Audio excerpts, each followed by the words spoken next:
Hi guys, welcome back to the Geek and Hermit. Now, today I wanted to do a video on what remains of Edith Finch, which is possibly the most boring sounding game of all time, which is also kind of why I've only just got around to playing it, to be honest, because I just completely ignored it. I just figured it was like an intellectual kind of game and it wouldn't suit me and it'd be boring. How wrong was I? Um, Full disclosure, I only played it recently, to be honest, because I got it free on the Epic Games Store. So I thought, right, download it, give it a try, why not? Now, the best way to explain this game is, I hate using the term, but it fits it perfectly. It is a walking simulator game. Now, if you don't know what that means, it's kind of like a playable visual novel where you walk around the world, the story unfolds itself as you go in. You can interact with certain objects and unlock different story bits, but you can't die, there's no combat. There's not too much gameplay, it's all about just uncovering a story. Think of games like Gone Home and stuff like that, and that's kind of the same vein. Now, the story on this revolves around a young girl returning to the house where she grew up in.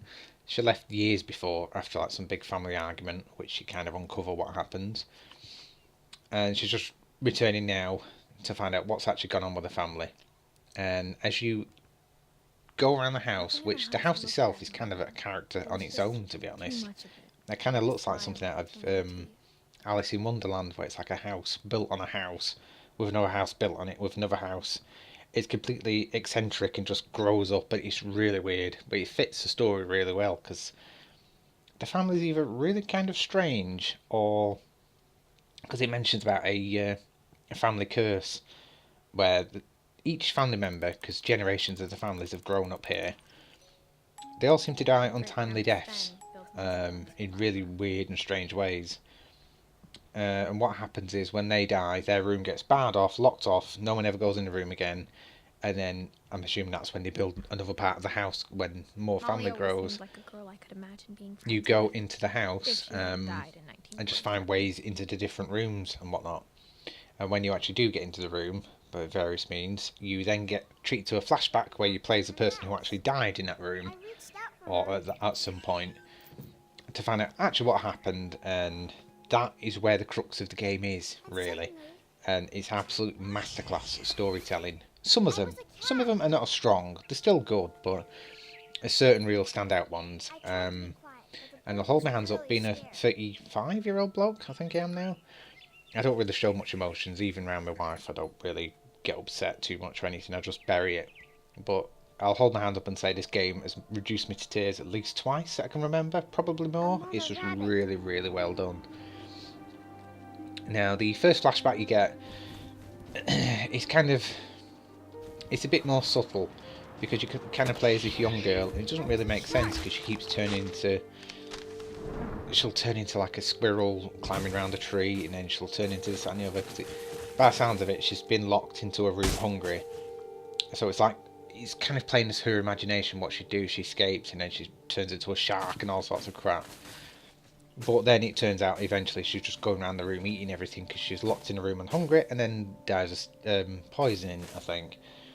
It's just really sad, but when you're playing through the story, it's just really clever and silly, and then you think, hang on a minute, then it gets really serious. And then there's a couple more later on. There's one with a baby in a bath, which I don't want to talk about too much, but it's probably one of the more harrowing scenes I've probably ever seen in the game. I probably could do giving a heads up, actually. Yeah, it's about one that died as a baby. So you're quite happily throwing your toys around the bath and whatnot. It shows you the mum keep coming in checking on you, and she turns the water off, and being a baby you play, and you can imagine how this ends when the baby dies, and it lets you see and play all that, but you kind of play it from the baby's perspective, so the baby thinks it's great and really fun, and that's what a lot of the deaths are like, and it's really, really gut wrenching when you're playing them.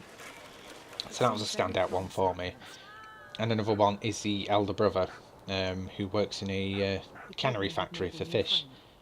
And I've never seen anything like it. I did wonder what the hell was going on, because it goes on for a while actually.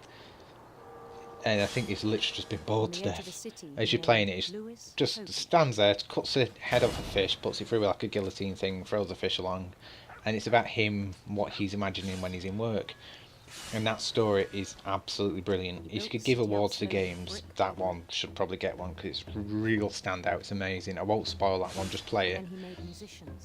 But yeah, it's really good because you get through it and you just it really grabbed me, and I think I actually finished it in one sitting just because I got that carried away with it.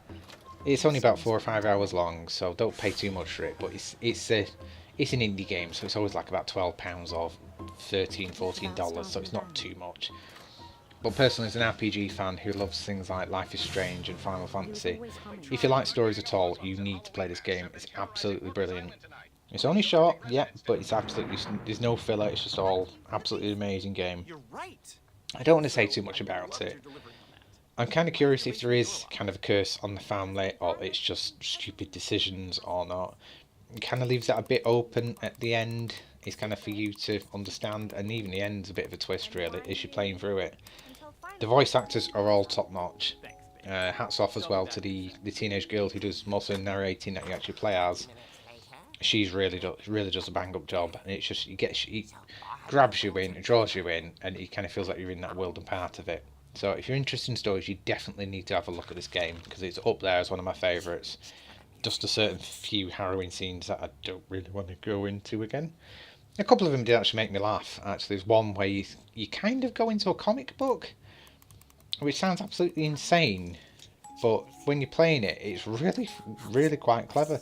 You kind of go through you're kind of playing through the comic panes, and it's going through, and it ends up in someone's death, and then you kind of some are dressed up so they're more subtle, so it's like it's not completely obvious how they died, but if you read between the lines, sort of thing, it kind of becomes a bit more evident, and it's really clever the way it's done. So yeah, definitely. I don't do scores or anything, but if I could, I'd give this a 10 out of 10, easy. So yeah, hopefully you've enjoyed this video, guys. Please go and try it, because I want them to do more games so I can play them. So yeah, thank you very much, guys. See you next time. Yeah, bye. The gang's leader is the infamous Hookman killer, Dr. Carl Hamill, who impaled and then ate his family 10 years ago tonight.